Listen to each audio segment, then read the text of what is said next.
Welcome back to HardBall. Time now for the Politics Fix, although the whole show's been politics. Joining me is Roger Simon of the Politico and Maria Teresa Petersen, who's executive director of Voto Latino. By the way, who is this Tito, the plumber? What's this guy's name? Tito, the carpenter? Tito Munoz. Who is this guy? A new Joe the plumber from down under. He's a new Joe the plumber, and what they're doing is that very smartly, McCain is targeting Florida, and so he's Colombian. McCain keeps talking about the free trade agreement. He keeps talking about re-engagement with Latin America, and communism is revering its evil head. Yeah, well, who cares about that? His evil head is supposedly Barack Obama. Is that going to sell in the Cuban and the Colombian community down in Florida that Barack Obama is a commie?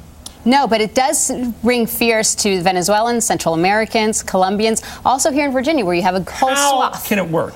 Because Give me the connection. Because what you find is that these are individuals that fled communism. You have Hugo Chavez, you have Fidel Castro, you have the Colombian Marxist guerrillas, and in Central America you have the Sandinistas. So it is relevant. But what Barack Obama needs to do is break away from that, talk about the economy, and also talk about his own immigrant experience. Well, I'm just guessing there's a big age difference in the Cuban-American community on this, that older Cuban-Americans really vote solidly Republican, are impressed with that argument. And remember Castro. And remember Castro. But there's a whole generation or two of younger Cuban-Americans, But you disagree. Born here who probably don't care.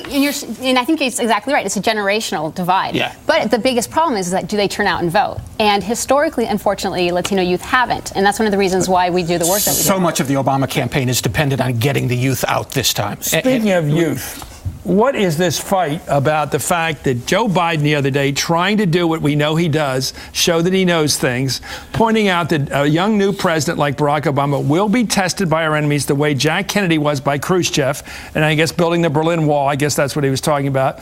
And that's going to happen. And just doing it as an academic exercise, Roger, you first. That now is being used by, maybe fairly or not, by the Republican candidates, Palin and McCain, as proof that picking Barack Obama is a mistake because it exposes America to a young, untested leader who will be tested. I'm sorry, the Republican ticket gave up the experience argument when John McCain picked Sarah Palin. And John McCain can talk about being in the cockpit, waiting to fly off, during the Cuban Missile Crisis and all the rest. But what if Sarah Palin had her hand on the nuclear button? Didn't John McCain surrender that issue? I understand why he did it. He needed to goose up the Republican base, but it was a trade-off. Yeah. And now every time they raise Barack Obama isn't experienced, all you have to do is say, but Sarah Palin is a heartbeat away. She's more experienced. She's going to get us through a nuclear testing. She's the number one anchor around his head right now, according to our latest polling tonight. That's killing him. The number one reason people have against John McCain, who's been in politics for so many years, is he picked Sarah Palin. Isn't that a revolting development? Well, I mean, I think it's not surprising. Maria Teresa? I don't think it's surprising. Well, 2 weeks ago would have been surprising.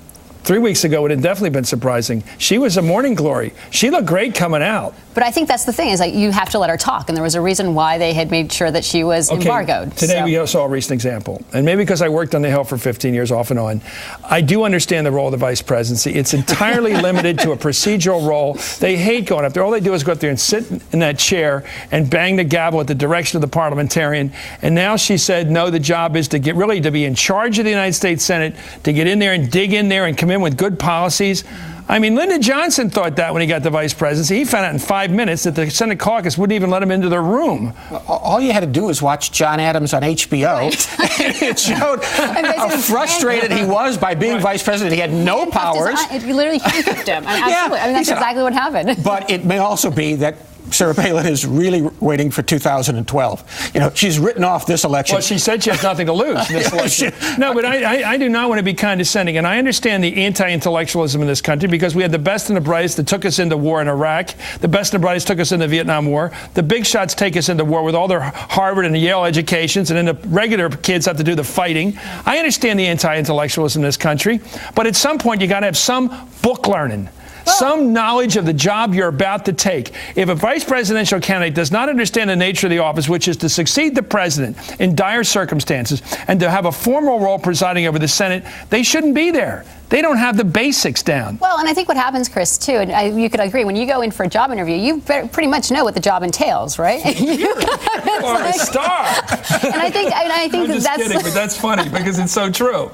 So, I mean, I think that's what's been shocking everybody. Also, as things get more serious, two shooting wars and a global economic collapse, wonkiness suddenly looks a little better. A little intellectualism looks a little good right now. We want some smart people. Roger Simon, thank you. Maria Teresa Petersen.